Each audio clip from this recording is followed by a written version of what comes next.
मैं कर लेकर के आऊँगी। और इम्पोर्टेंट टॉपिक को मैंने पहले ही मेंशन कर रखा है, जिस जिस जगह से चारवाक में अब तक क्वेश्चन पूछे गए।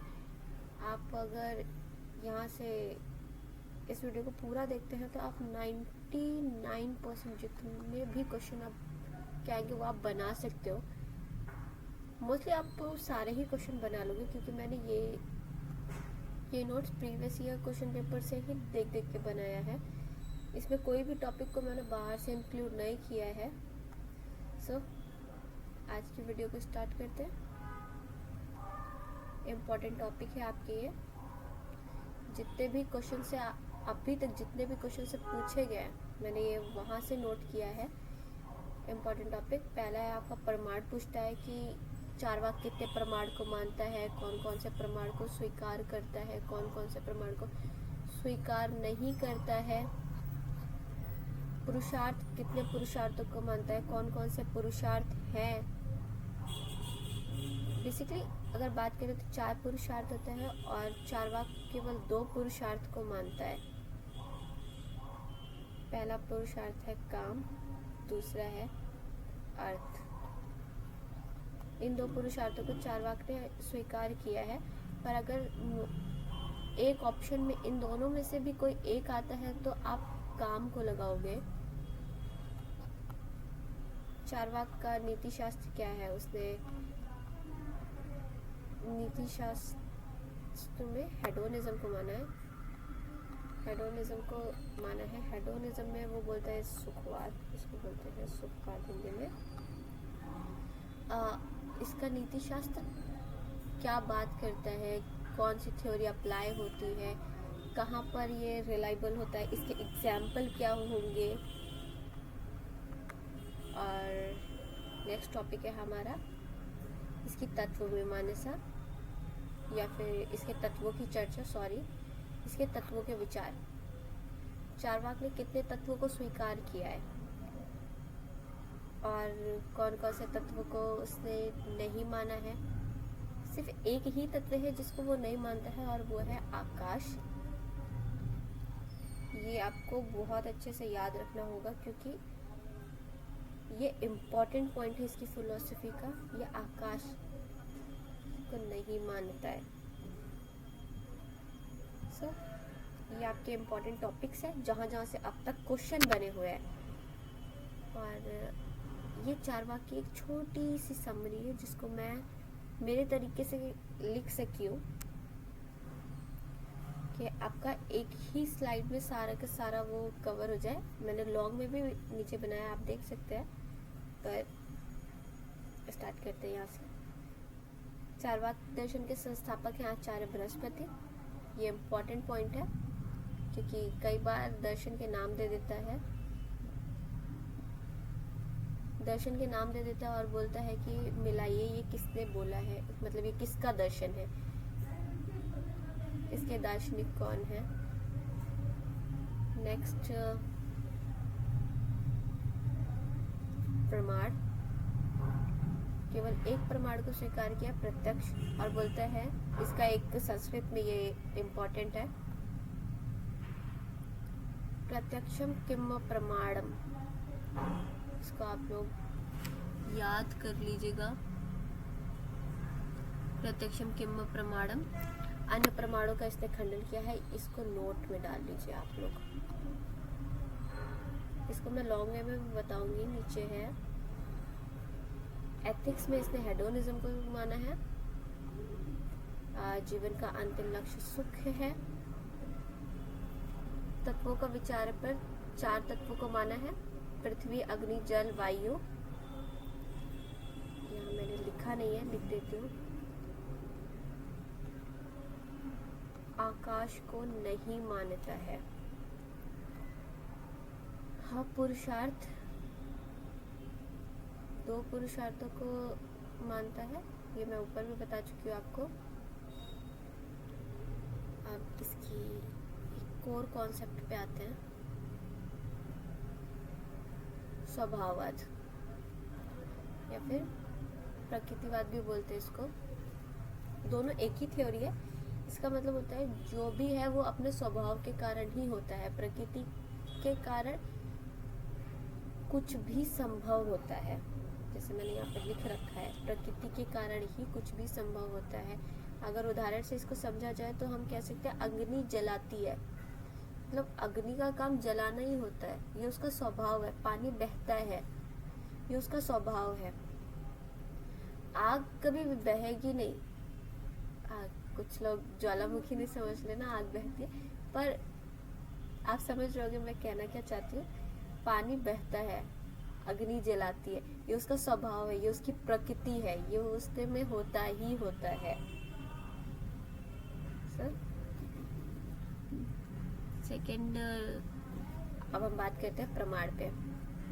चारवाक का एक मोस्ट इम्पॉर्टेंट श्लोक है, चारवाक दर्शन में देखा जाता है, प्रत्यक्ष प्रमाणम, प्रत्यक्ष एकमात्र प्रमाण है। प्रत्यक्ष एकमात्र प्रमाण है। अब प्रत्यक्ष क्या होता है? आप सबने यूजी में पढ़ा होगा, इफ अगर आप फिलोसफी बैकग्राउंड से हैं, और अगर नहीं भी हैं तो भी।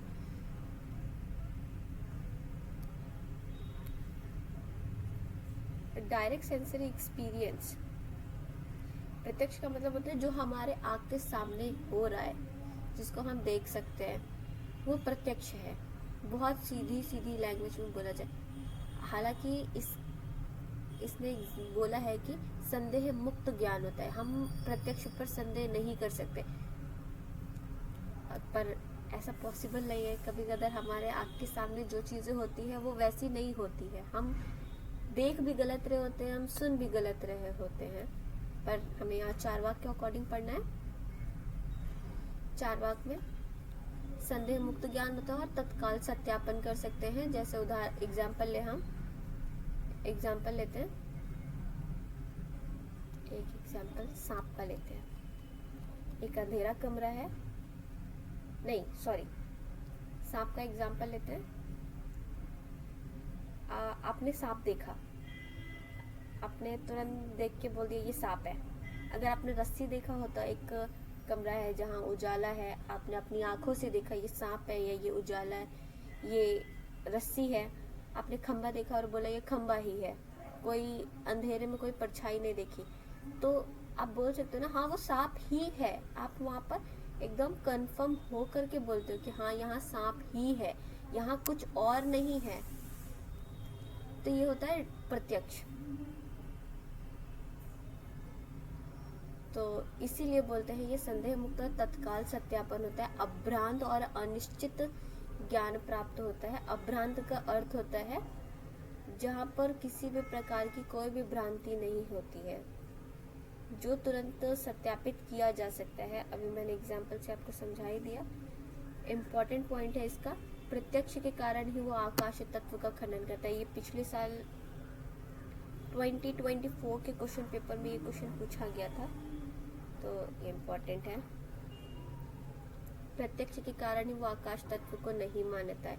और ये भी याद रखिएगा कितने तत्व को मानता है, सिर्फ 4 तत्व हैं, पृथ्वी, अग्नि, जल, वायु, जिनका वो प्रत्यक्ष कर सकता है। प्रत्यक्ष के कारण ही वो 4, यहाँ लिख देती हूँ मैं, प्रत्यक्ष के कारण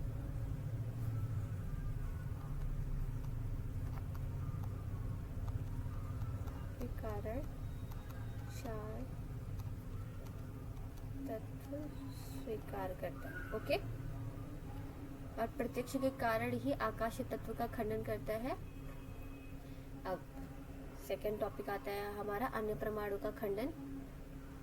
ये भी मोस्ट इम्पॉर्टेंट पॉइंट है कि कई बार देखा गया है कि ये क्वेश्चन इसमें से बहुत बार पूछा है। अनुमान पहला आता है, अनुमान। सुन करती हूँ थोड़ा।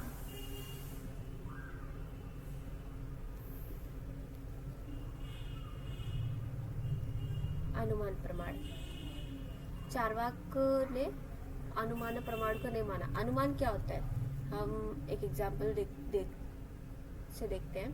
हम एक कमरे में गए और वहाँ हमने सांप जैसा कुछ तो देखा, हमने सांप जैसा कुछ तो देखा, पर क्या देखा हमको पता नहीं।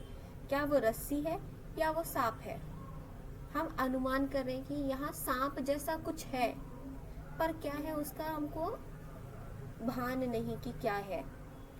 तो हम यहाँ कह सकते हैं कि वहाँ पर हम अनुमान लगा रहे हैं। और चार्वाक ने अनुमान प्रमाण का खंडन किया है और बोला कि हम कैसे कैसे कर सकते हैं अनुमान, या तो हम देखेंगे या तो नहीं, हमें ऐसे कोई प्रमाण की आवश्यकता ही नहीं है। तो खंडन करने का आधार है, बोलता है कि अनुमान प्रमाण का जो आधार होता है वो व्याप्ति होता है। एक इसका बहुत ही मोस्ट फेमस एग्जाम्पल है कि जहाँ जहाँ हेतु है वहाँ वहाँ साध्य है। अब हेतु और साध्य क्या होता है ये मैं आगे बताती हूँ। ये आधार व्याप्ति पर होता है, जो अनुमान का आधार है वो व्याप्ति है। व्याप्ति की स्थापना संभव नहीं है। अब व्याप्ति क्या होता है? व्याप्ति का मतलब होता है सार्वभौमिक और अनिवार्य संबंध। सार्वभौमिक और अनिवार्य संबंध। अब सार्वभौमिक और अनिवार्य संबंध क्या होता है?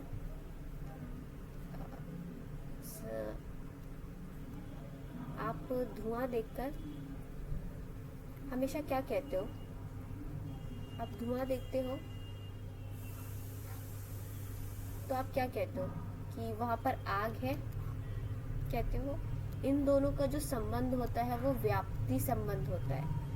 अब हम इन दोनों को अलग नहीं कर सकते, तो इसीलिए बोला जाए जिन संबंधों को, इन दोनों को नहीं, सॉरी, जिन संबंधों को हम अलग नहीं कर सकते उन्हें व्याप्ति संबंध कहते हैं, क्योंकि वो अनिवार्य होता है, वो होता ही होता है। तो अन्य फिलॉसफी में इन दोनों के संबंधों को लिया गया है, धुएं और आग के।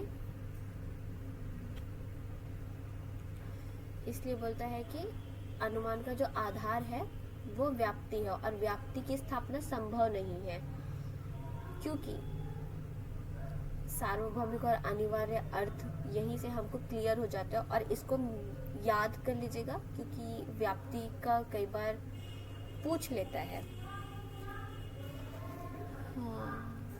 सेकेंड, अनुमान के लिए एक बार ये भी क्वेश्चन में आया था कि यथार्थ ज्ञान की प्राप्ति हो सकती है, हेतु और साध्य का प्रत्यक्ष नहीं कर सकते। जहाँ जहाँ हेतु है वहाँ वहाँ साध्य है। हेतु का अर्थ होता है कारण।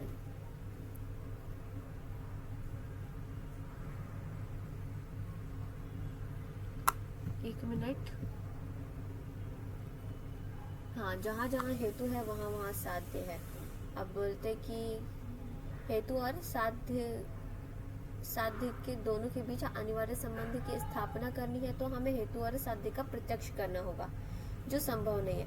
अब आग और धुआं और आग, हमें अगर ये दोनों देखना है तो हमने देखा है कई बार रसोई घर में धुआं देखा, तो हमने कहा हाँ वहाँ आग होगी, और ऑब्वियसली होती है। पर हम कभी भी केमिकल लैब जाते हैं, केमिस्ट्री लैब जाते हैं, वहाँ पर हमने धुआं देखा है, पर क्या वहाँ पर आग होती है? आपने झरने देखे होंगे, आपने झरने देखे हैं, वहाँ से भी धुआं उठता है, क्या वहाँ पर आग होती है? नहीं होती है। तो इसीलिए बोलता है वो, दोनों के बीच अनिवार्य संबंध की स्थापना करनी है तो हेतु और साध्य का प्रत्यक्ष करना होगा, और जो कि संभव ही नहीं है। दोनों हम कैसे ला सकते हैं? अब वो शब्द प्रमाण का दूसरा है शब्द प्रमाण का खंडन करता है और बोलता है कि लौकिक और वैदिक, इन दोनों प्रमाणों का खंडन, इन दोनों पद का खंडन करता है। अब लौकिक पद क्या होता है, पहले इसको समझते हैं। लौकिक पद, जैसे मैंने यहाँ लिख रखा है, धनवंती के द्वारा रोगों से संबंधित जितने उपचार हमने देखे वह सत्य थे, अतः हमने अनुमान कर लिया अन्य रोगों से संबंधित जितने उपचार है वह सत्य होंगे, वो सही होंगे। हम देखें कि कई बार होता है कि जो एक स्ट्रैटेजी हम अपनाते हैं वो कई बार काम करती है, जैसे एक बार काम की, 2 बार काम की, 3 बार काम करेगी, 4 बार काम करेगी, पर ये ज़रूरी नहीं है ना कि वो 5वीं बार भी काम करे, वो फेल हो सकती है। इसी तरीके से उन्होंने एक दवा का एग्जाम्पल लिया, एक आयुर्वेद से समथिंग कुछ करके एक रोग का एग्जाम्पल लिया कि कोई स्त्री है, उसने 1000 बार एक ही तरह से ठीक किया, क्या पता वो एक बार ठीक ना कर पाए, क्या पता वो आगे जाके फेल हो जाए। तो हम ऐसा नहीं कह सकते कि हर बार सेम चीज़ करने पर सेम चीज़ ही मिलती है, ऐसा पॉसिबल नहीं है। वैदिक पद के लिए तो साफ साफ बोलता वो कि ब्राह्मणों ने अपने स्वार्थ के लिए बोला कि भगवान है, ईश्वर है, यहाँ से ही इसने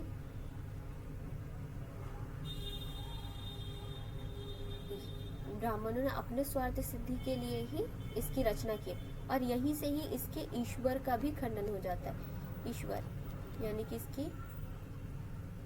मेटाफिजिक्स, इसकी तत्व मीमांसा भी यहीं से ही इसने तत्व मीमांसा का भी खंडन करना स्टार्ट कर दिया था। उपमान प्रमाण, जब वो चार्वाक अनुमान प्रमाण को समझा रहा था कि ऐसा नहीं ऐसा है, ऐसा नहीं ऐसा है, वहां पर खंडन कर रहा था, तब ही उसने उपमान प्रमाण का भी खंडन कर दिया था और बोला था कि अनुमान का खंडन करने के साथ ही साथ उपमान का भी खंडन हो गया था। इसके लिए कोई स्पेसिफिक अगर अलग से कुछ नहीं बोला गया। सेम है, आप उतना इम्पोर्टेंट नहीं, बट मैंने लिख दिया।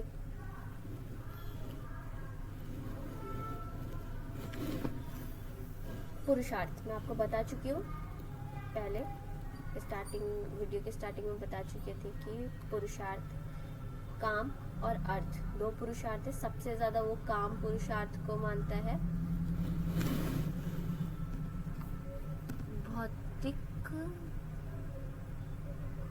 भौतिक पदार्थों का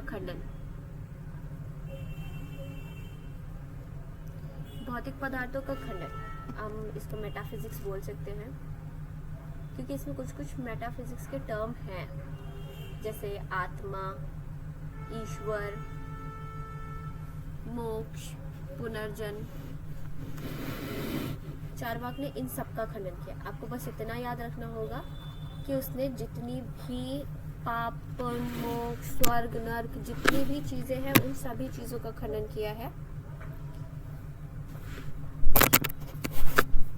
जितनी चीजें, उन सारी चीजों का खंडन करता है।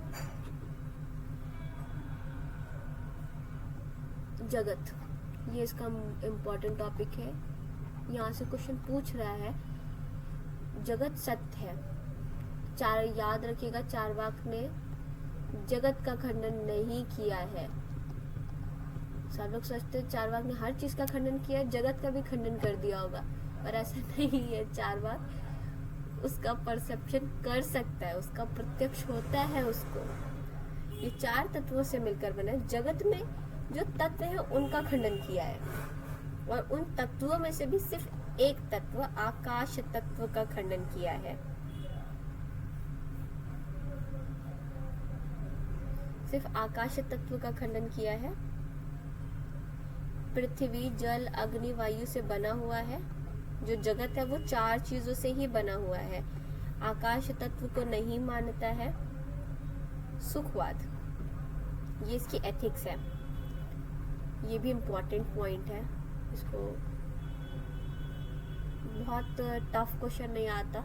कई बार मिलाने के लिए बोला है कि चार्वाक दे दिया, बेंथम दे दिया, मिल दे दिया, इन सब का साइड में कॉन्सेप्ट दे दिया कि इनकी कौन कौन सी एथिक्स है, इनकी एथिक्स का कॉन्सेप्ट क्या है, या उनकी परिभाषा दे दिया कि इसको क्या बोलते हैं। तो आपको मिलाना होता है। मैं कल क्वेश्चन लेके आऊंगी तो आपको उससे देख सकते हैं कि किस तरीके के क्वेश्चन आते हैं। जब तो इसकी एथिक्स है, जब तक जियो सुख से जियो। यहीं पर एक श्लोक भी है, यावत जीवेत सुखम जीवेत ऋणा कृत्वा घिवत पिबेत। जब तक जियो सुख से जियो, भले ही तुमको ऋण लेके क्यों ना घी पीना पड़े। तो चारवाक का यही मेन कॉन्सेप्ट है कि सुख से जीना है भाई, कुछ भी हो जाए सुख से जीना है, बाकी कुछ नहीं। जीवन का अंतिम लक्ष्य सुख प्राप्ति है, ये इम्पोर्टेंट लाइन है। जीवन का अंतिम लक्ष्य सुख प्राप्ति है। सो लास्टली बात करते हैं उसके फेमस कोट की।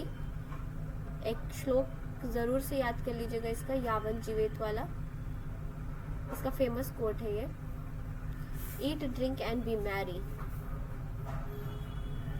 ईट ड्रिंक एंड बी मैरी, और मृत्यु ही सुख है, और यावत जीवेत सुखम जीवेत। Sorry. So thank you so much, thank you.